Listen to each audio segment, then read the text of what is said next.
أعوذ بالله من الشيطان الرجيم بسم الله الرحمن الرحيم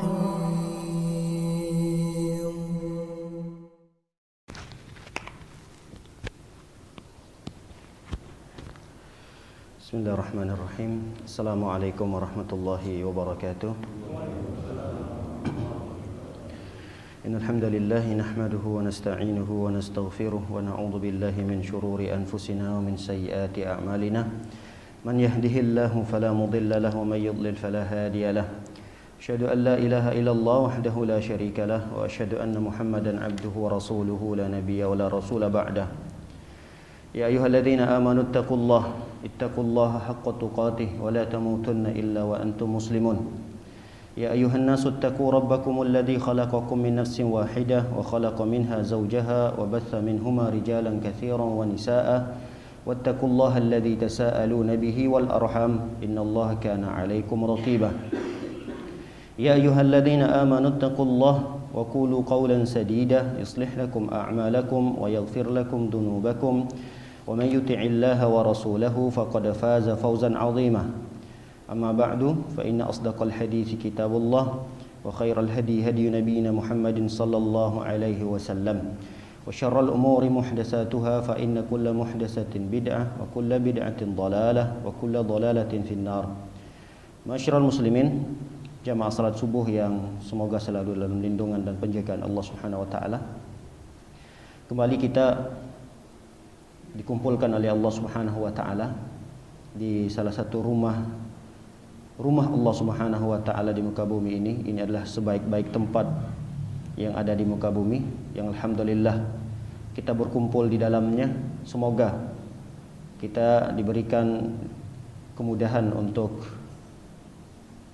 mengikhlaskan niat kita dalam beribadah dan berharap amalan tersebut diterima oleh Allah Subhanahu wa taala. Selawat beserta salam tak lupa pula kita hadiahkan untuk Nabi kita tercinta Nabi Muhammad sallallahu alaihi wasallam. Semoga kita termasuk umat beliau yang mendapatkan syafaatnya kelak pada hari kiamat.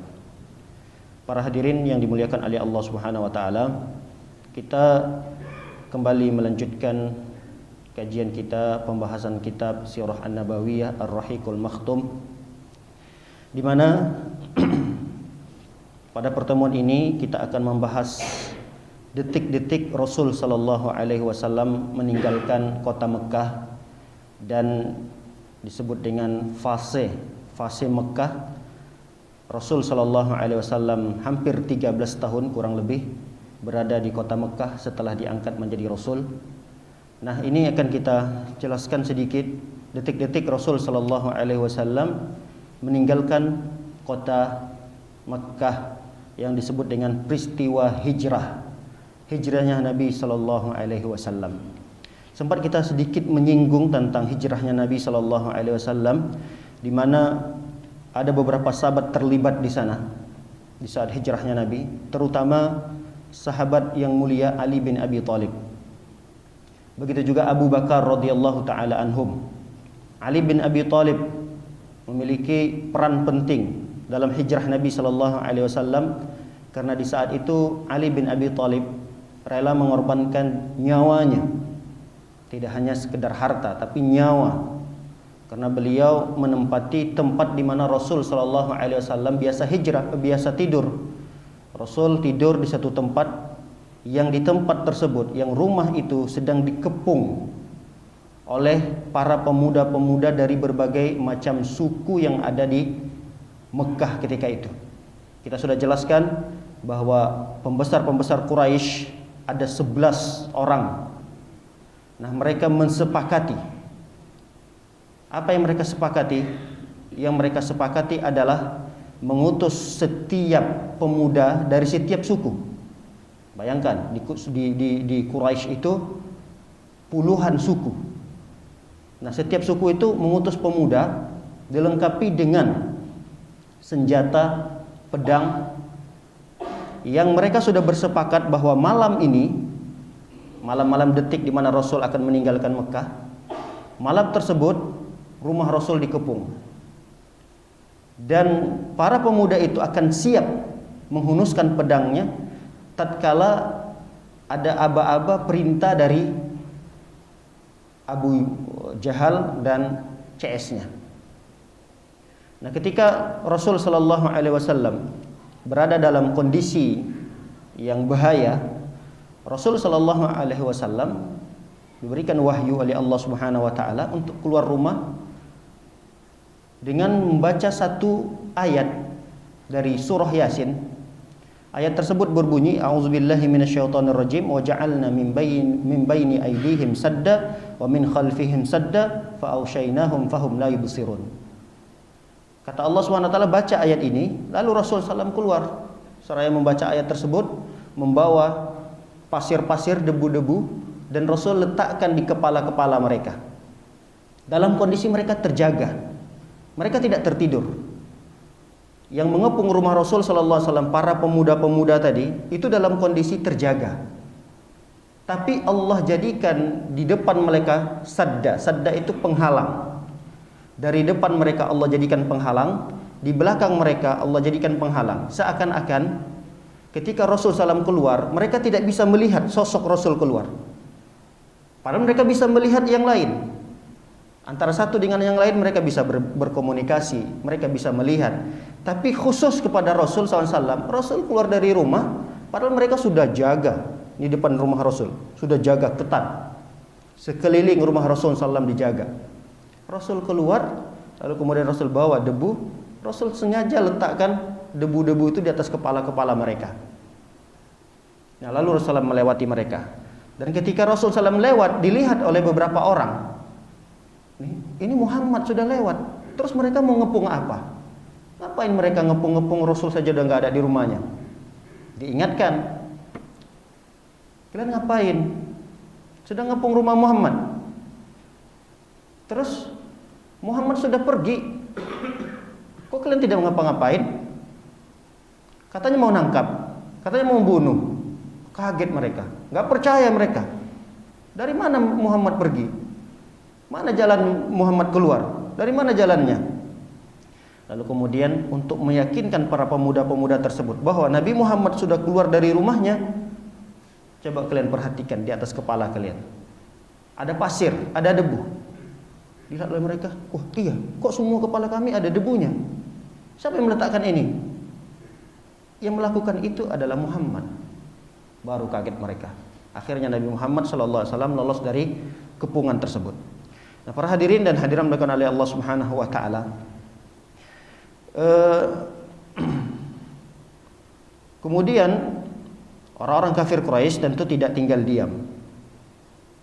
Karena Rasul sallallahu alaihi wasallam sudah mulai perjalanan di malam hari itu bersama Abu Bakar, dan ada satu peristiwa yang luar biasa juga pada diri Abu Bakar, bahwa Abu Bakar ini sebagai ajudan Nabi sallallahu alaihi wasallam. Beliau selalu menemani Rasul sallallahu alaihi wasallam dalam safar hijrahnya tersebut. Dan ada satu kisah yang luar biasa yang sosok Abu Bakar ini tidak bisa digantikan oleh sahabat-sahabat yang lain. Karena yang menemani Rasul SAW safar hijrah itu adalah Abu Bakar. Nah, ketika Abu Bakar radhiyallahu taala anhu bersama Rasulullah SAW, ini jam pertengahan malam ya. Di jam pertengahan malam Rasul keluar bersama Abu Bakar menuju sebuah tempat. Yang tempat tersebut tidak berada di arah Madinah. Kalau Mekah di sini, berarti Madinah itu arah utara Mekah. Ini Mekah, sini Madinah, arah utaranya. Rasul SAW membuat strategi mengelabui orang-orang kafir Quraisy. Rasul SAW keluar ke Mekah, dari Mekah, malah menuju selatannya. Ini kecerdasan Rasul SAW. Jadi Mekah di sini Madinah, sini Yaman. Sini kira-kira Yaman. Inilah urutannya, sini Yaman, sini Mekah, sini Madinah. Seharusnya kalau Rasul SAW tujuannya adalah Madinah, Rasul udah langsung saja menuju perjalanan ke arah utara. Tapi Rasul malah menuju perjalanan ke arah selatan. Dan di selatan tersebut Rasul SAW nginap di satu gua selama 3 malam di sana. Bukan 1, 2, tapi 3 malam. Gua tersebut dikenal dengan Gua Sur. Gua Sur. Bapak-bapak jangan bayangkan Gua Sur itu berada di bukit kecil. Gua Sur itu di atas gunung besar. Bapak-bapak yang sudah mengerjakan ibadah umroh, ibadah haji, itu biasanya ada salah satu tur yang dilakukan oleh travelnya, diantaranya mengunjungi Gua Sur itu. Tapi tidak langsung naik ya, hanya sekedar melihat. Ini gunung, di atasnya ada namanya Gua Sur.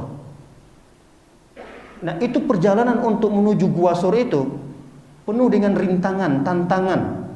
Tidak semulus perjalanan kita. Melewati bebatuan, untuk naik ke sana itu lebih sulit daripada orang-orang mendaki gunung di Indonesia.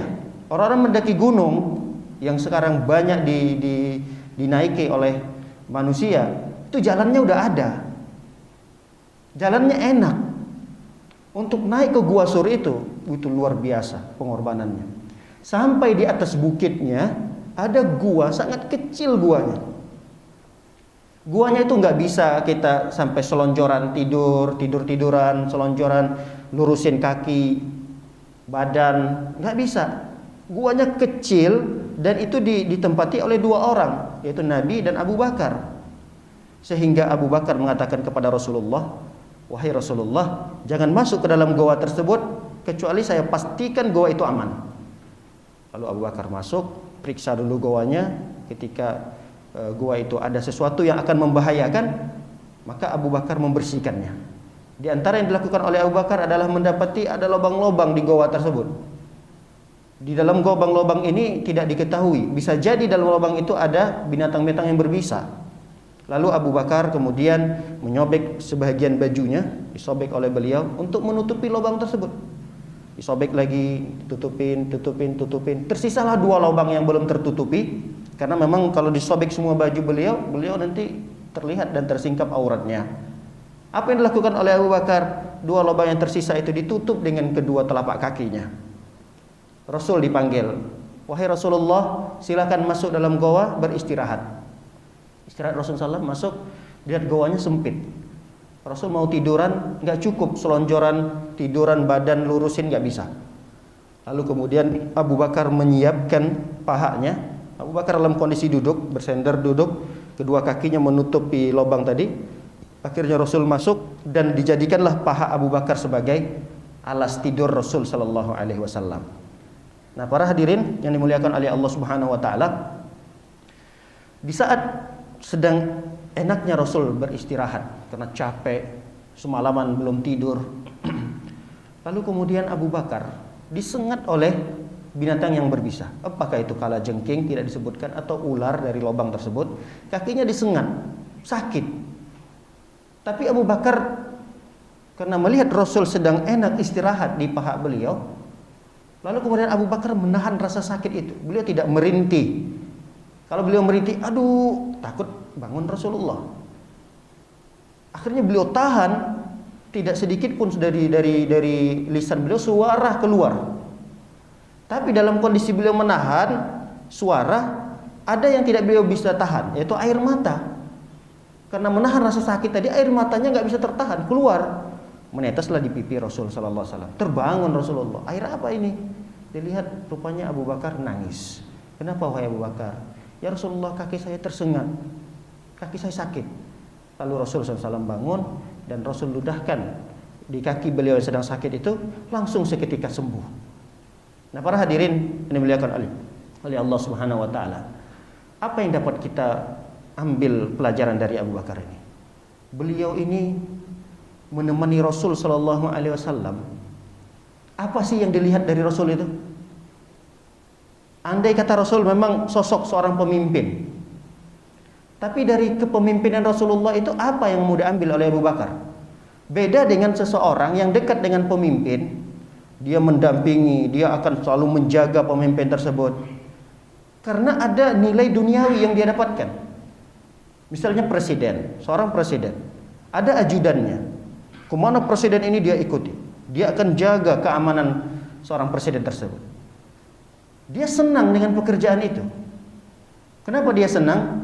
Karena fasilitas yang akan dia dapatkan dari menjaga seorang tokoh, seorang presiden itu dia dapatkan di dunia ini.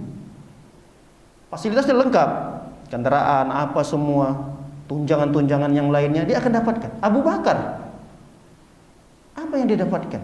Kenapa kok sampai segitunya dia mengorbankan dirinya untuk Rasul Sallallahu Alaihi Wasallam? Yang dari segi duniawinya itu tidak jelas. Bagaimana mungkin dikatakan jelas duniawi Rasulullah? Rasul Sallallahu Alaihi Wasallam hijrah saja tidak punya harta, tidak bawa harta.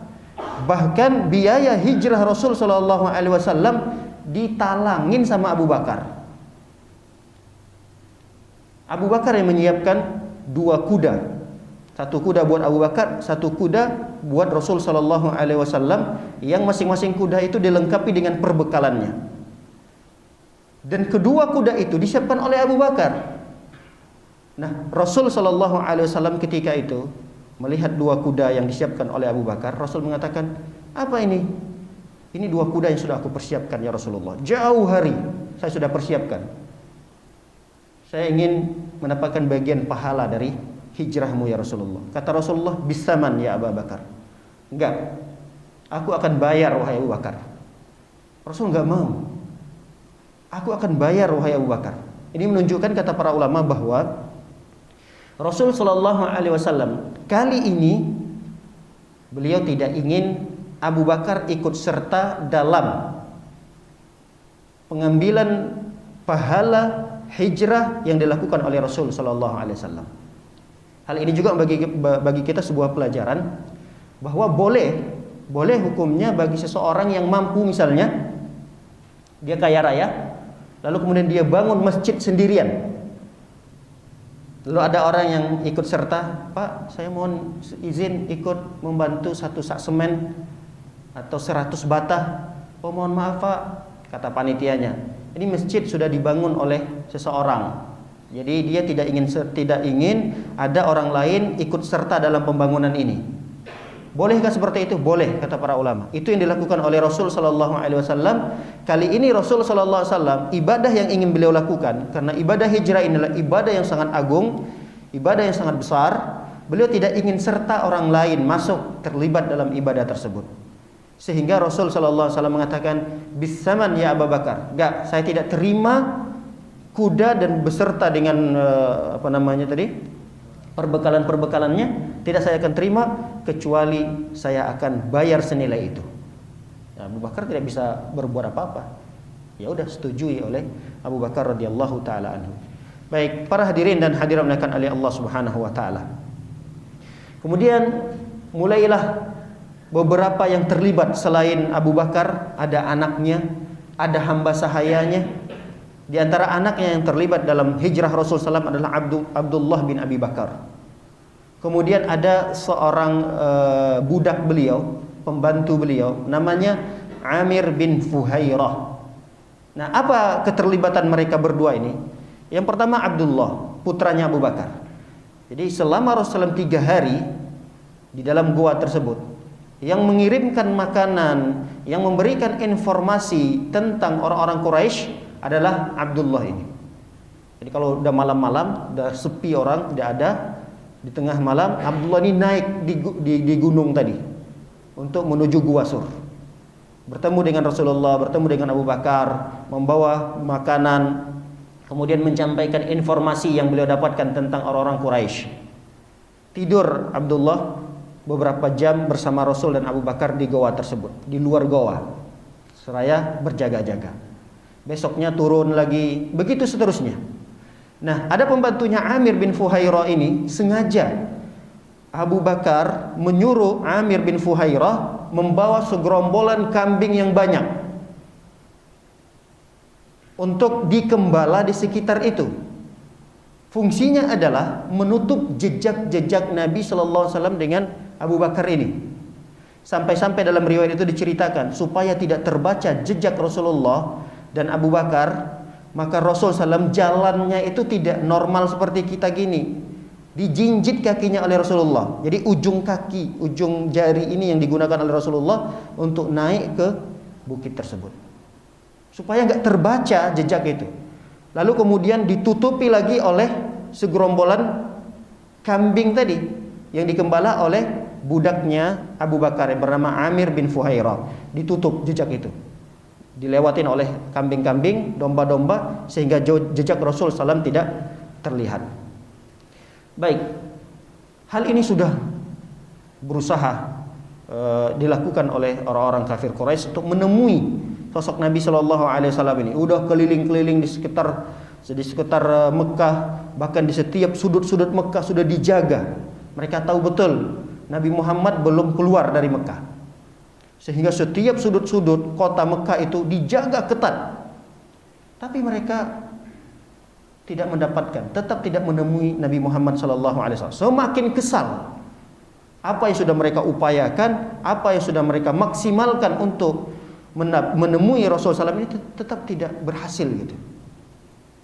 Lalu untuk melampiaskan kegagalan mereka ini, mereka menangkap Ali. Ali mereka tangkap. Nah, kekesalan mereka terhadap Rasulullah SAW mereka lampiaskan kepada Ali. Ali ini mereka pukul, mereka tendang, mereka siksa sampai babak belur Ali bin Abi Thalib. Lemah, tidak bertenaga lagi. Terbayangkan Ali bin Abi Thalib seorang diri, lalu kemudian dipukuli oleh banyak orang. Bagaimana kondisi Ali bin Abi Thalib ketika itu? Nah, ketika Ali bin Abi Thalib disiksa, tetap tidak mengatakan di mana keberadaan Rasulullah. Dia mengatakan, saya nggak tahu di mana sosok Muhammad.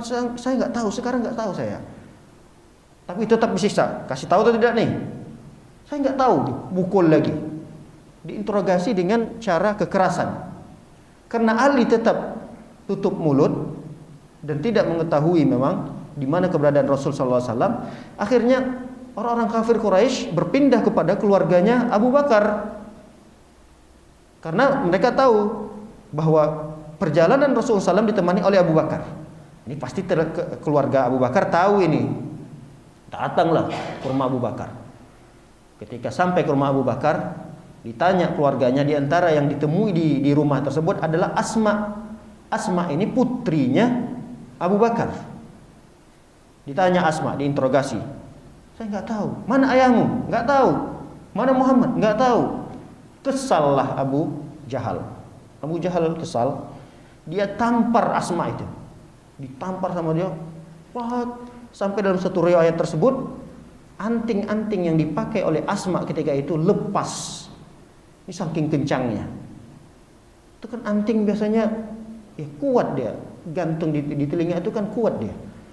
Tapi saking kencangnya pukulan Abu Jahal terhadap sosok seorang perempuan Asma tadi, itu sampai mental dan antingnya lepas. Itu terjadi pada Asma radhiyallahu taala anha. Baik, para hadirin dan hadirat dimuliakan oleh Allah Subhanahu wa taala, kekesalan demi kekesalan yang terjadi di tengah-tengah pembesar-pembesar Quraisy.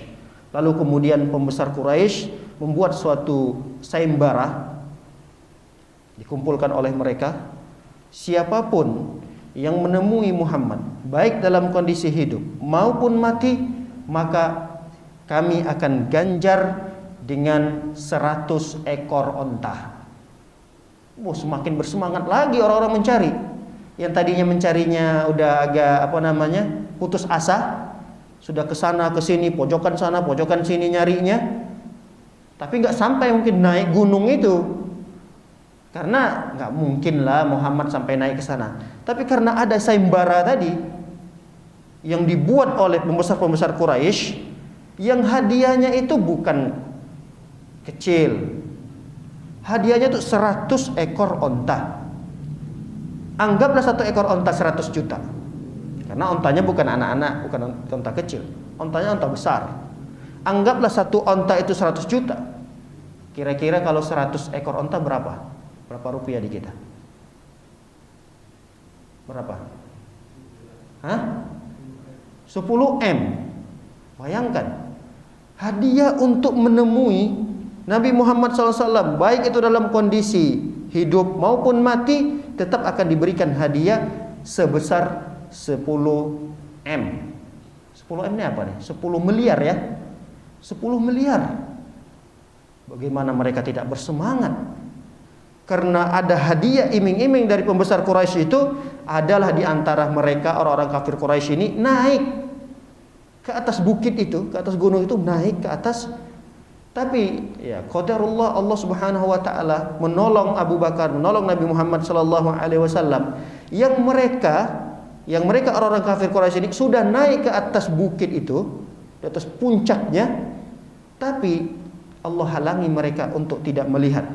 Kata Abu Bakar, ini komentar Abu Bakar, andai kata orang yang sudah berdiri di atas goa tadi, dia melihat ke bawah, ngelihat kakinya aja, lihat kakinya ke bawah gini, pastilah dia akan melihat kami, kata Abu Bakar.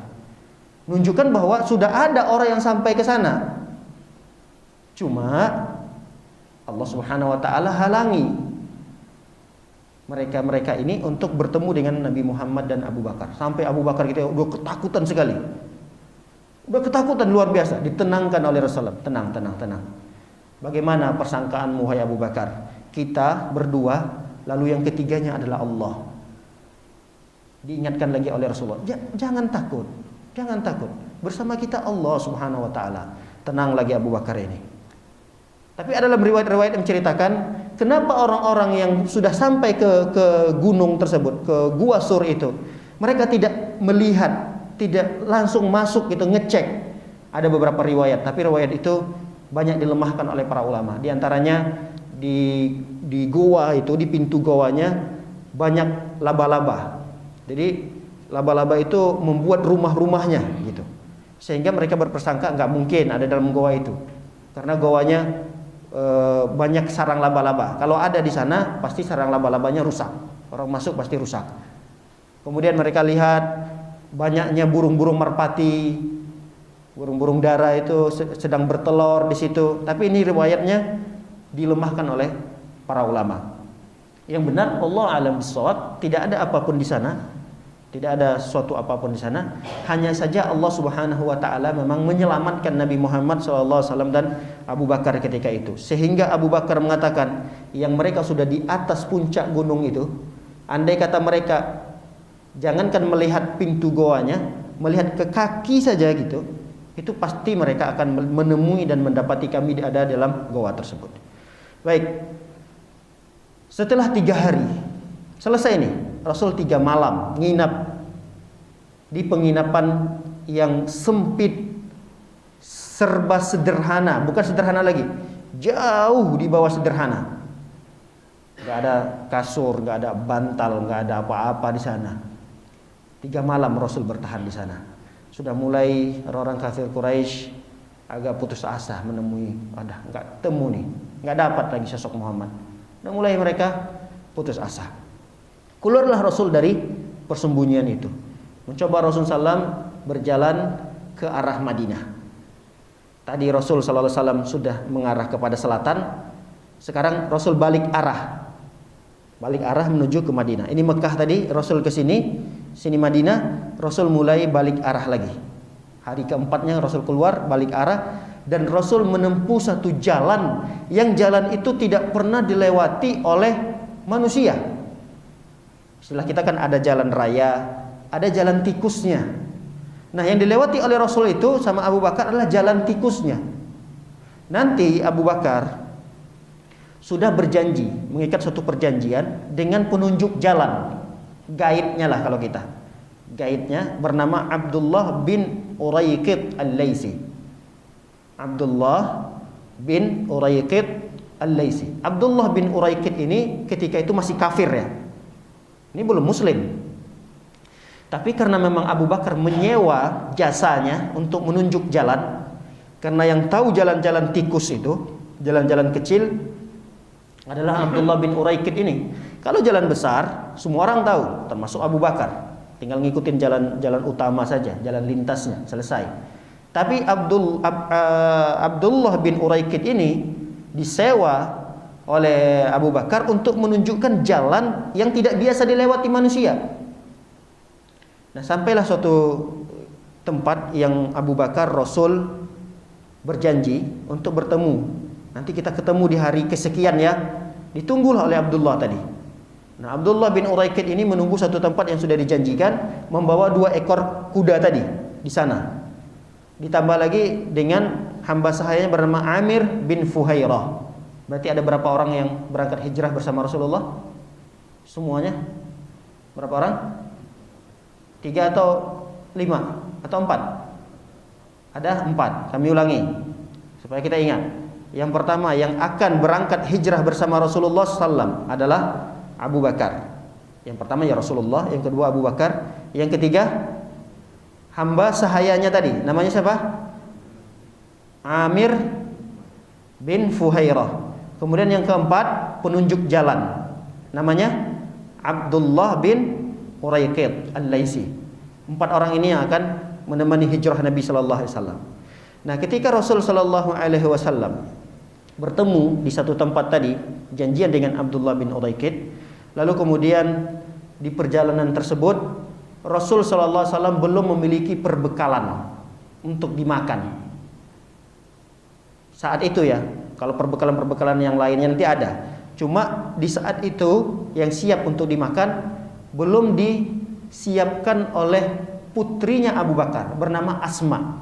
Ketika itu Asma bersegera, bergegas menemui Abu Bakar, menemui Nabi Muhammad SAW membawa tentengan makanan. Nah, ketika Asma ini membawa tentengan makanan, perbekalan itu, lupa beliau membawa tasnya. Biasanya orang kalau berbekal itu kan diikat, gitu kan. Kita bisa gambarkan lah. Jadi ada satu tempat itu nanti dimasukkan dalam satu kain itu diikat nanti di belakang. Nah, saking buru-burunya Asma ini lupa untuk membawa ikatan itu. Ya kalau ditenteng-tenteng gini kan repot. Bisa jadi jatuh apa gitu. Nah, lalu kemudian apa yang dilakukan oleh Asma ini?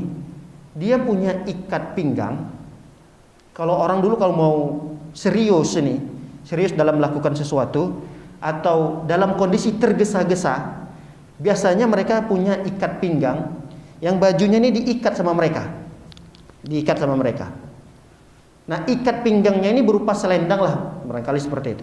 Itu disobek 2 sama Asma, disobek jadi 2, yang satu tetap untuk ikat pinggangnya, yang satu untuk ikat makanan yang akan dibawa oleh Abu Bakar dan Rasul sallallahu alaihi wasallam. Di saat itu Rasul sallallahu alaihi wasallam memberi gelar Asma ini dengan gelar, ada yang tahu? Apa gelar Asma ketika itu? Zatu nitaqaini. Zatu nitaqaini. Kami ulangi. Gelar Asma yang diberikan oleh Rasul sallallahu alaihi wasallam dan disematkan sampai saat ini, Asma itu dikenal dengan gelar Zatu nitaqaini. Apa arti nitaqaini? Zatu nitaqaini itu artinya seorang perempuan yang memiliki 2 ikat pinggang. Terus apa keistimewaannya? Gelar ini apa keistimewaannya? Biasanya gelar itu kan suatu, ya ada gelar buruk, ada gelar baik. Berarti kan ini gelar baik. Namun gelar baik ini apa keutamaannya? Apa spesial keistimewaan gelar ini? Kata para ulama, Asma ketika itu ikut serta dalam perjalanan hijrah Nabi sallallahu alaihi wasallam. Kita melihat sosok yang dilakukan oleh Asma ini tidak banyak. Pengorbanannya enggak banyak. Cuma ikat pinggang yang beliau miliki dibelah 2 dan itu dijadikan salah satu menemani perjalanan Rasul sallallahu alaihi wasallam. Kita bisa bayangkan kalau memang itu tidak terjadi, bisa jadi perjalanan Rasulullah tidak terlanjutkan. Atau Asma ini tidak ingin sia-sia begitu saja. Dia ingin ada satu amalan walaupun itu kecil, tapi beliau ikut serta dalam amalan itu. Ini mengajarkan kepada kita, jangan sepelekan amalan yang kecil yang kita miliki pada hal-hal yang besar. Ada satu amalan yang besar, tapi kita terlibat di sana walaupun kecil. Itu jangan disepelekan. pembangunan sebuah masjid, renovasi sebuah masjid. Jangan dibiarkan masjid itu berdiri begitu saja tanpa ada harta kita titipkan di sana. Jangan dibiarkan begitu saja.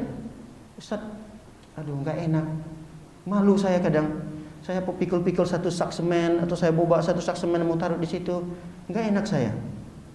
Karena masjidnya besar banget gitu. Kalau semen ini buat apa sih satu sak semen ditaruh di masjid yang begitu besar begitu? Jangan ada ungkapan-ungkapan seperti itu. Lihat apa yang dicontohkan oleh Asma. Enggak banyak yang dikorbankan oleh beliau. Ikat pinggangnya doang, kecil. Ikat pinggang lalu disobek dua, setengahnya dibawa oleh Rasul sallallahu alaihi wasallam untuk menemani hijrah beliau. Ini mengajarkan kepada kita amalan kecil yang dihadapkan di depan kita itu jangan disepelekan. Bisa jadi itu yang berpahala besar di sisi Allah Subhanahu wa taala karena keikhlasannya lebih terjaga. Amalan besar yang kadang kita lakukan itu godaannya berat. Besar nih amalan yang kita lakukan, godaannya begitu berat. Keikhlasannya terganggu. Tapi amalan kecil ini yang kita sepelekan itu biasanya itu yang bernilai pahala yang begitu besar. Tapi banyak orang yang menyepelekan amalan kecil ini sehingga mereka tidak mengerjakannya. Ah ini kalau kecil nih biarkan aja lah. Ah ini biasa aja amalan nih, lanjut aja lah. Enggak ikut serta dalam mengerjakan itu karena penyepelehan terhadap sebuah amalan.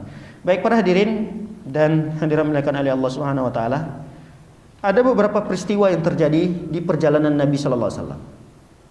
Jadi perjalanan Nabi sallallahu alaihi wasallam itu seakan-akan lama sekali di perjalanan karena bukan melewati jalan utama. Jalannya jalan tikus, jalan kecil gitu.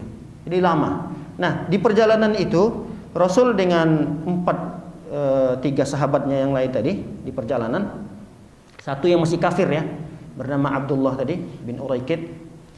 Nah, ada beberapa peristiwa yang terjadi yang ditemui oleh Nabi Shallallahu Alaihi Wasallam. Pertama, peristiwa di mana ada seseorang yang menemui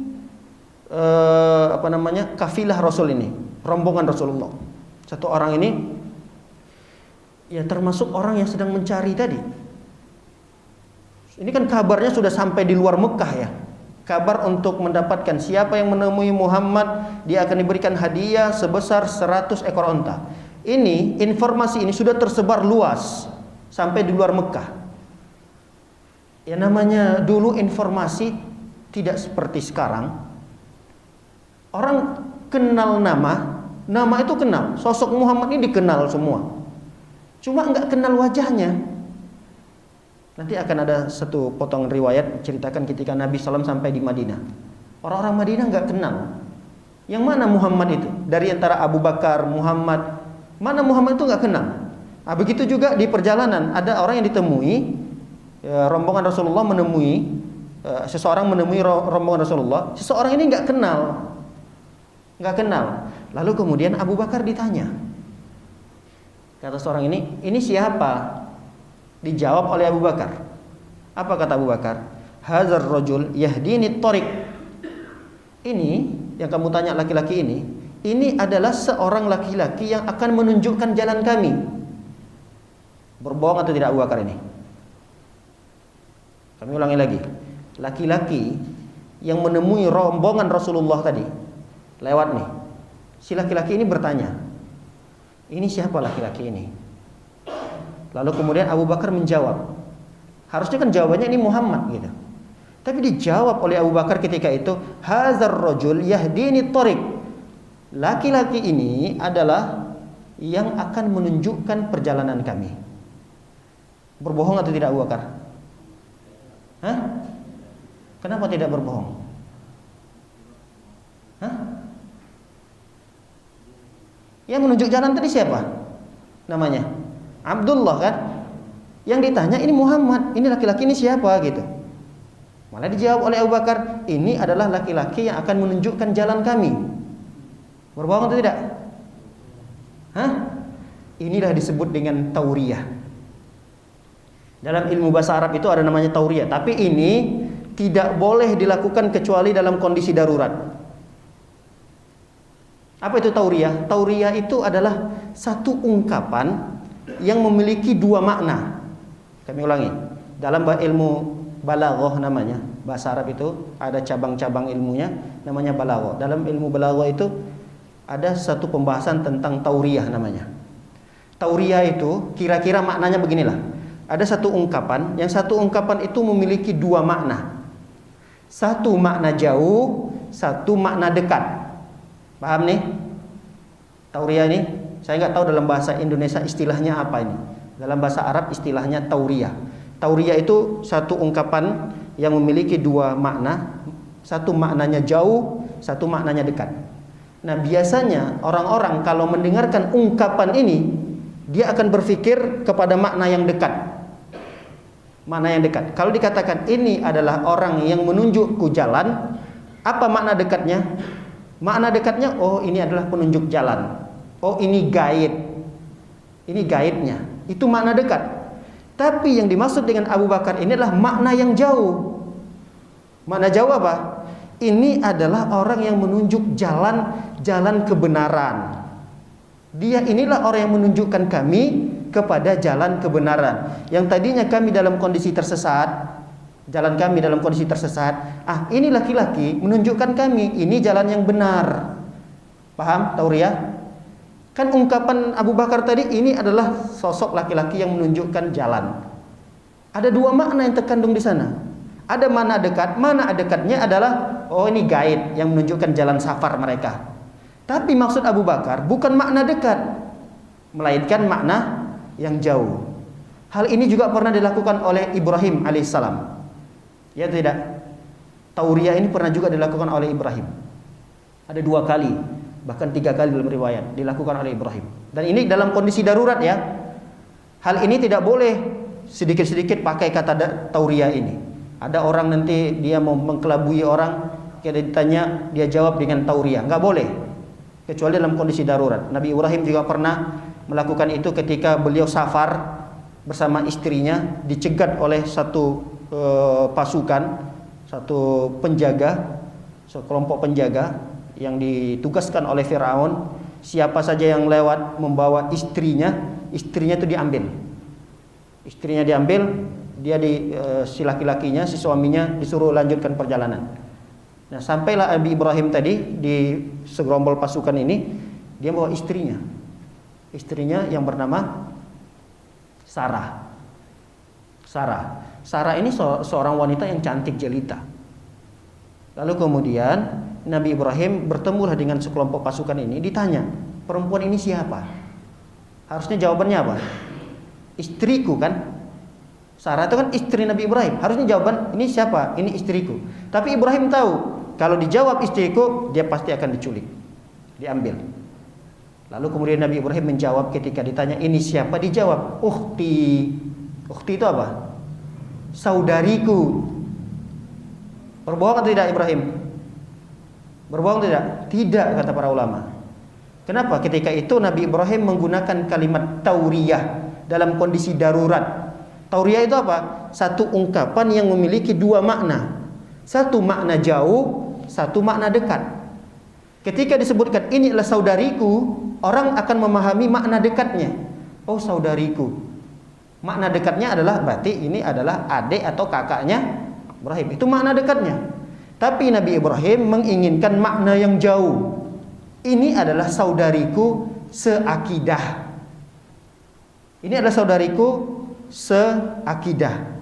Jadi makna yang jauh yang dimaksud oleh Nabi Ibrahim. Karena di saat itu memang belum ada yang mengimani agama Nabi Ibrahim di situ kecuali istrinya. Cocok dia mengatakan inilah saudariku. Nah, itulah yang dilakukan oleh Abu Bakar radhiyallahu taala anhu. Pernah beliau melakukan tauriyah ini ketika dicegat dan ditanya tentang sosok ini siapa yang bersama kamu.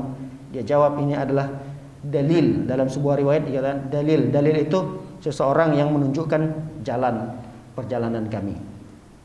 Baik, ada beberapa peristiwa yang lain yang terjadi ketika Rasul melakukan perjalanan hijrahnya. Yaitu diantaranya ketika mereka bertemu dengan khaymah. Khaymah itu tenda-tenda ya. Ada di antara orang-orang Arab itu seperti nomaden lah. Jadi nggak punya rumah. Rumahnya itu berpindah-pindah. Kadang bongkar lagi kemahnya, pindah lagi ke sana, pindah lagi ke sana. Nah, ketemulah satu kemah, satu tempat tinggal yang di dalamnya dihuni oleh satu keluarga yang dikenal dengan nama Ummu Ma'bad. Ummu Ma'bad dan suaminya Abu Ma'bad Al-Khuzaiyah.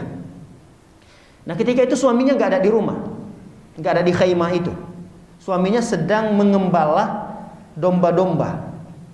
Tinggallah di khaimah itu adalah Ummu Ma'bad. Ummu Ma'bad ini kebiasaannya setiap orang yang lewat pasti akan dijamu. Akan dijamu susu dombanya itu, kemudian ada makanan-makanan akan dijamu. Qadarullah, di saat Rasulullah SAW melakukan perjalanan sedang dalam kondisi penceklik, makanan sedang tidak ada, susu kambing persediaan sedang tidak ada, kambing-kambingnya sedang dibawa oleh suaminya mengembala. Tinggallah satu ekor kambing yang kurus kering, yang sedang sakit-sakitan, memang nggak bisa ikut perjalanan. Akhirnya diikatlah kambing itu di sisi kemah, di samping kemahnya itu diikat. Anak kambing yang sedang sakit. Biasanya kalau sakit kan jangan digabungkan dengan yang sehat, harus diisolasi lah. Nah, diikatlah di situ. Kambing sedang sakit-sakit, kurus kering. Lalu kemudian rombongan Rasul SAW mampir di kemah itu. Ya, biasanya orang Arab di antara kebiasaan baik mereka adalah mereka ini menjamu tamu.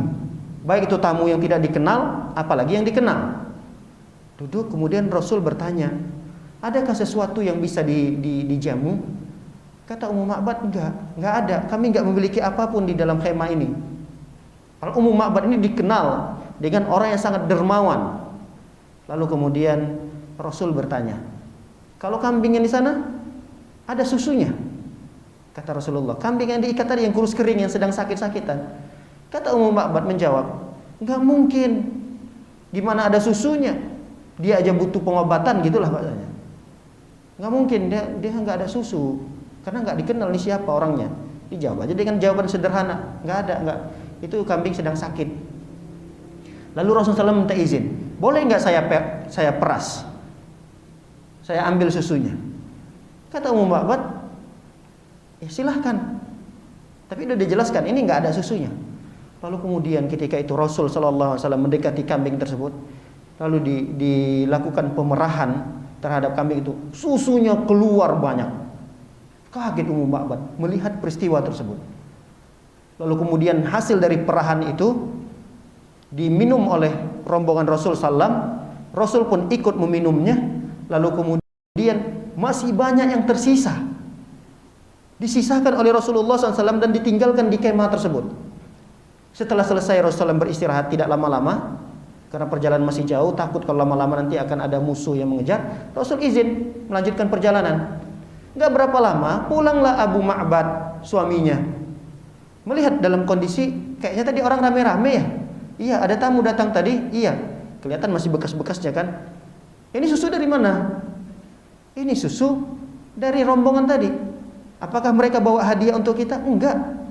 Ini susu dari kambing itu. Kaget Abu Ma'bad. Hah? Siapa sosok orang tersebut? Coba kamu gambarkan.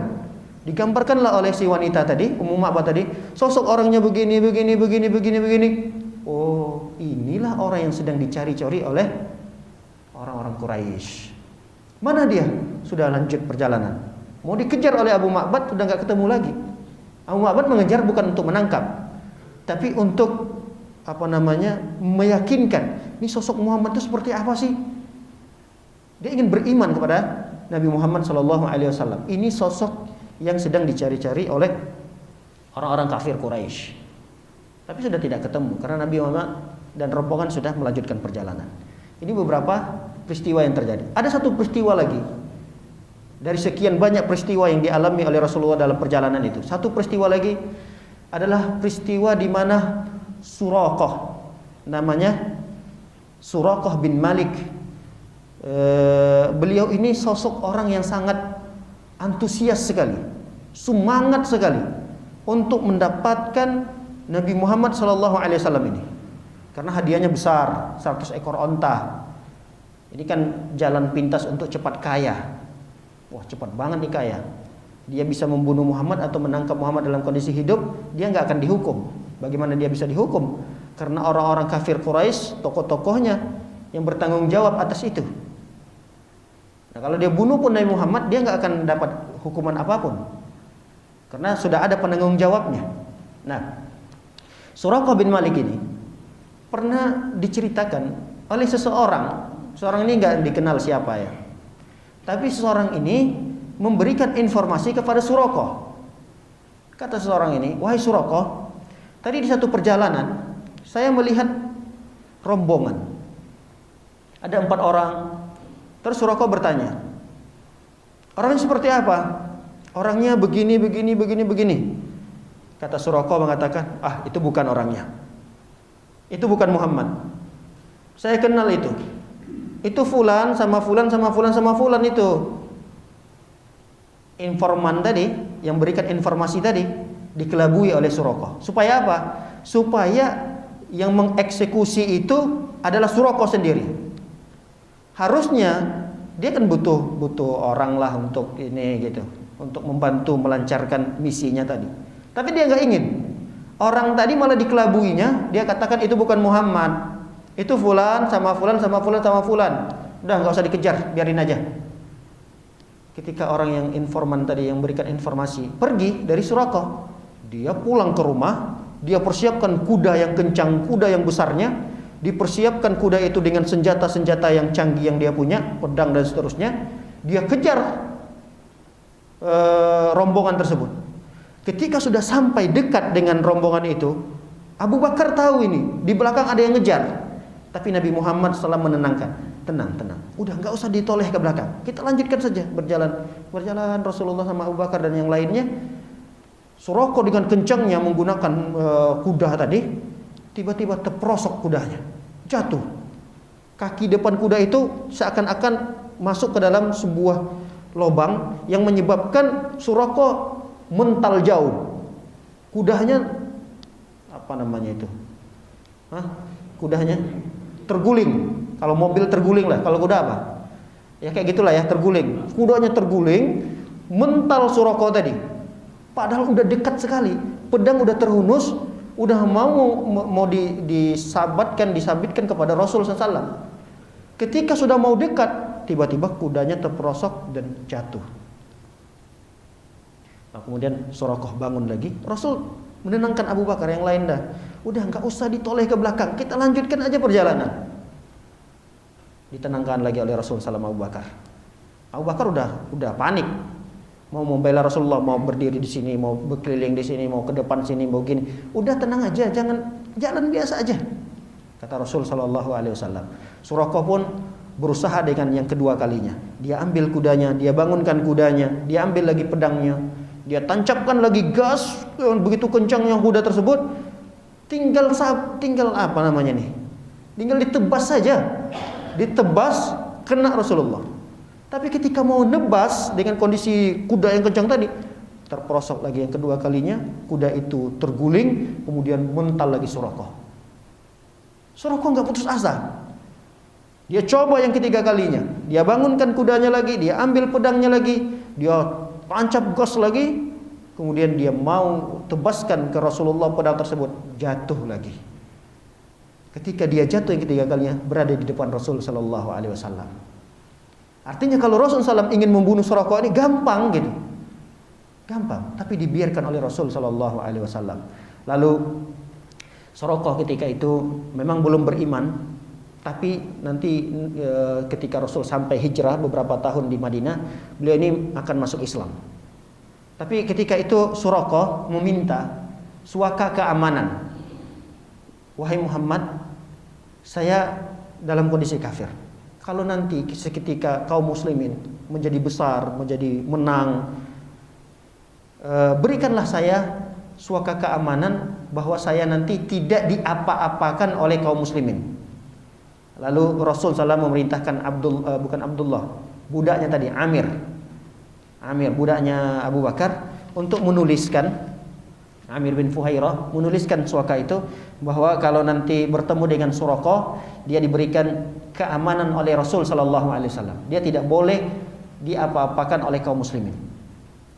Nah, Suwaqa itu dimiliki oleh Suraqah. Lalu Suraqah dijanjikan oleh Rasul sallallahu alaihi wasallam.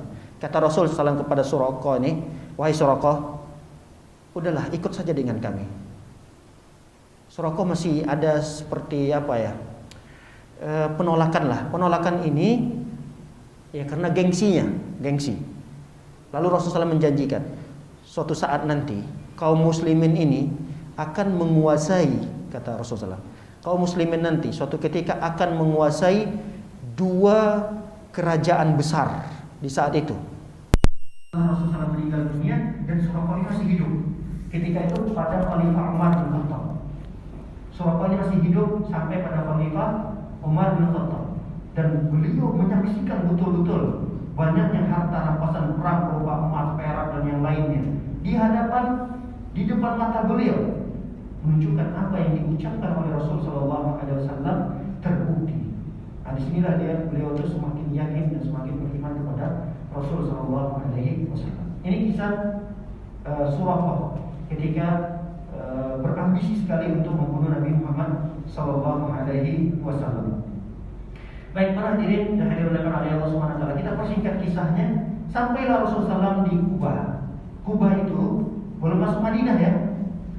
Kubah itu sekitar 2 mil lagi sekitar 3 kilo lah. Ada masjid Kubah. Masjid Kubah ini sebenarnya bukan masjid dulu. Kubah ini adalah satu tempat komunitas masyarakat yang dihuni oleh Bani Amr bin Auf. Jadi satu suku ini memang tinggal di daerah Kubah ini. Ada satu rumah yang biasanya rumah ini adalah tempat perkumpulan suku tersebut, Bani Amr bin Auf. Satu rumah ini diwakafkan untuk menjadi tempat ibadahnya Rasul sallallahu alaihi wasallam. Nah, maka sekarang disebutlah dengan Masjid Kubah. Dulu bukan masjid, dia rumah biasa, tempat perkumpulan lah. Kalau kita di RT RW itu kan ada bangunan pasung gitu. Kalau dibangun tempat untuk perkumpulan pengurus-pengurus atau acara-acara apa, nah itulah rumah itu dulu. Tapi karena satu suku ini sudah masuk Islam, rumah itu dikhususkan menjadi tempat ibadah, maka diberi namalah dengan Masjid Kubah. Jadi masjid pertama sekali ada di dalam Islam ini adalah Masjid Kubah. Itu langsung diberi nama oleh Rasul sallallahu alaihi wasallam dengan Masjid Kubah. Nah, Rasul sallallahu alaihi wasallam ketika sampai di Kubah itu ada beberapa kisah yang menarik terjadi ya. Karena sudah tahu nih informasi tentang keberadaan Rasulullah akan menuju Madinah, mereka ini sudah siap-siap. Kaum muslimin ketika itu sudah siap dan menunggu dari pagi sampai siang. Ketika matahari begitu panas, mereka bubar lagi, sore nanti datang lagi di pintu gerbang Madinah itu, di pintu gerbangnya Kubah sebelum Madinah, 3 kilo lagi lah. Semua kaum muslimin yang ada di Madinah kumpul untuk menyambut kedatangan Rasulullah. Hari pertama enggak kunjung datang, kedua enggak kunjung datang, ketiga enggak kunjung datang, keempat berhari-hari mereka kumpul di sana. Pada suatu ketika sampailah satu hari di mana Rasulullah sudah terlihat dengan rombongan sudah makin dekat. Yang melihatnya itu adalah orang Yahudi di siang hari panas. Di siang hari panas itu mereka udah bubar. Biasanya pagi ngumpul mereka menyambut kedatangan Rasulullah, bukan juga kunjung datang, mereka bubar. Dan di siang harinya orang Yahudi masih ada yang nunggu di situ. Dilihat ada rombongan itu, seketika nggak bisa ditahan jiwanya.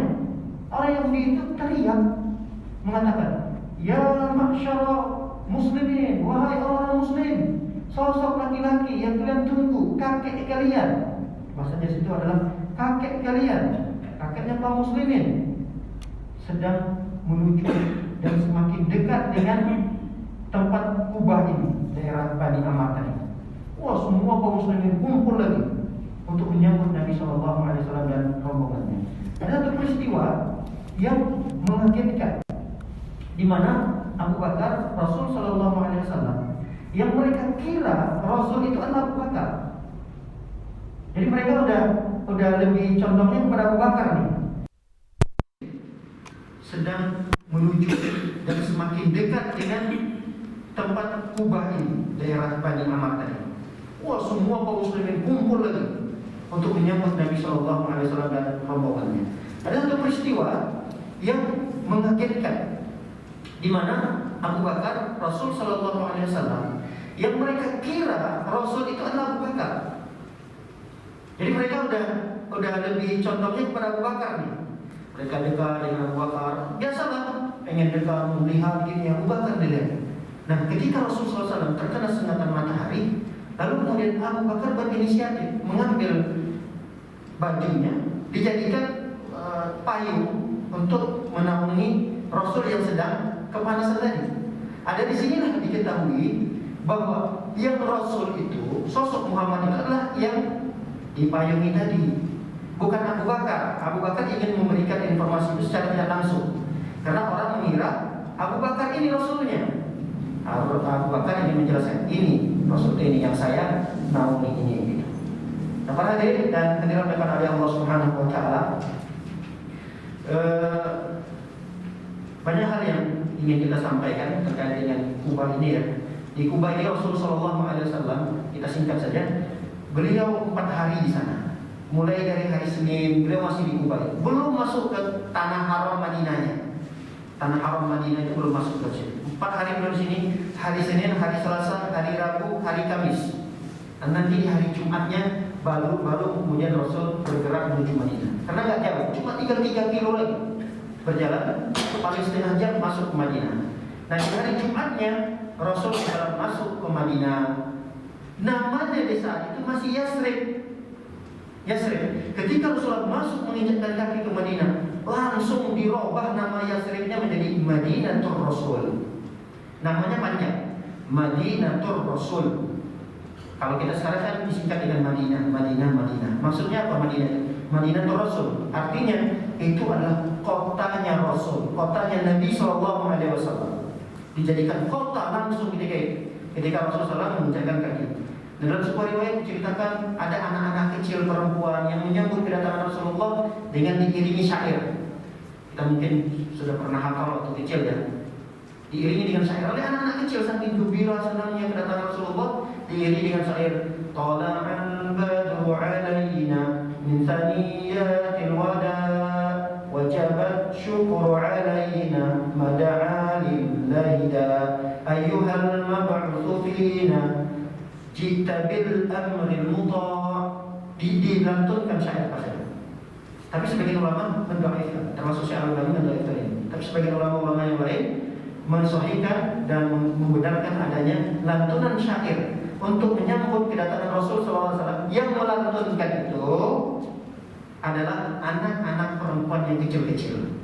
Dalam riwayat yang lain diiringi dengan rabana, tapi itu lemah. Yang benar adalah anak-anak kecil itu melantunkan syair ini menunjukkan kegembiraan, kesenangan yang luar biasa dengan kehadiran Nabi Shallallahu Alaihi Wasallam ke Madinah. Demikian para hadirin dan hadirat oleh Allah Subhanahu Wa Taala yang dapat kita sampaikan pada kesempatan yang singkat ini. Semoga ada pelajaran yang bisa kita ambil dari kisah Nabi Shallallahu Alaihi Wasallam, detik-detik di mana beliau ingin meninggalkan kota Mekah.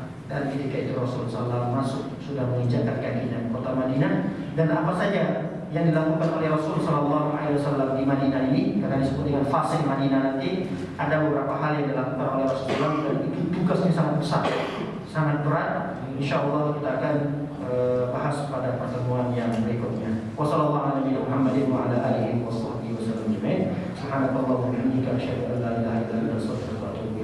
Assalamualaikum warahmatullahi wabarakatuh.